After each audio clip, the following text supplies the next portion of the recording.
আজকে আমার জন্মদিন, আজকে ক্লাসের বাচ্চাদেরকে বকবো না, সবসময় স্মাইল করতে থাকবো। ওয়াও, ক্লাসের বাচ্চারা আমার জন্য কত সুন্দর সাজিয়েছে, আর আমি শুধু শুধুই ওদেরকে বকি। আজ থেকে আর ওদেরকে বকবো না। আজকে ইচ্ছে করে আমি এত বড় ব্যাগ নিয়ে এসেছি, কারণ আজকে আমার জন্মদিন, আমাকে কেউ না কেউ কিছু না কিছু গিফট তো দেবেই। এই তো আমি এখন অফিস রুমে যাব, আর টিচাররা আমার কাছে পার্টি চাইবে।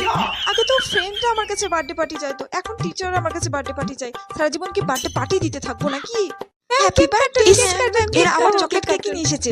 আমি সেদিনকে বললাম ওদেরকে আমি চকলেট কেক খাই না, তাও নিয়ে এসেছে। জানি না আমার জন্য এনেছে না ওদের খাওয়ার জন্য এনেছে। Ma'am happy birthday. আমি তো ওর ফেভারিট টিচার, আর ও ফেভারিট টিচারের জন্য শুধুমাত্র একটা ওয়াটার বোতল এনেছে। ও মাই গড, ওকে তো আমি একদমই পছন্দ করতাম না। ও মাই গড, আমার জন্য এত সুন্দর একটা পার্স এনেছে। আমি তো অঙ্কে তো ওকে ফেল করে দিয়েছিলাম, নেক্সট বার থেকে আর ফেল করাবো না, ওকে পাস করিয়ে দেবো। ফুল কেন দেয়? ফুলটা তো কালকেই শুকিয়ে যাবে, একটা চকলেট আনতে পারতো।